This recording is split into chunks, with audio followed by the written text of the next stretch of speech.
Here's the common factor, and I know you can relate to this. We lock into what we did wrong and we can't get past it enough to keep moving forward productively.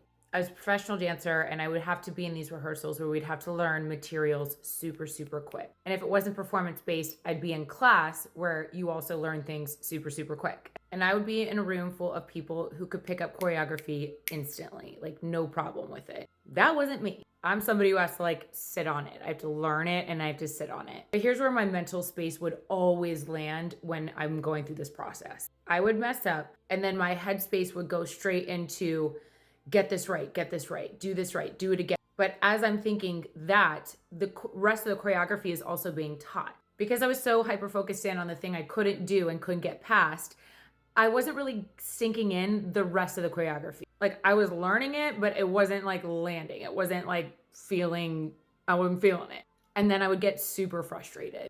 Dance for me was never a physical challenge for me. It was always a mental game. And then I was even more frustrated because I knew that this was part of it for me, that I was so hyper locked into what I couldn't do. And it would be like a dumbass move. It would be like a move that I knew I could get eventually. And it was stupid. So I never forgot this one moment. I was working on a project with The Roots, the neo soul band. And I was the choreographer's assistant for this particular project. And the choreographer, who was my mentor at the time, said to me, Chelsea, you gotta have instant forgiveness. You mess something up or you can't catch on to something, leave it be, leave it where it landed. Give yourself the permission to instantly forgive yourself for not catching that at the moment, and then go back to it later after the rehearsal is done. Instant forgiveness is what keeps the momentum going. Neurologically, it gives you the permission to keep inputting things, not resist things because you're so into what you didn't get. Why carry such a heavy mental load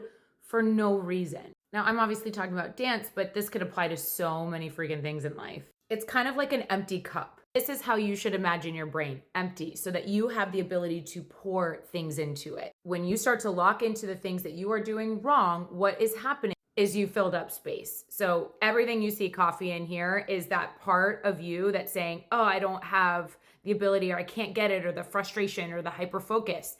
And now you have this much left to freaking learn anything or do anything right. So now what we want to do is just genuinely go back into this mindset. Keep your cup, your mental space empty so that you have the ability to continuously pour into it. Instant forgiveness. That's what I want us to do. Good luck.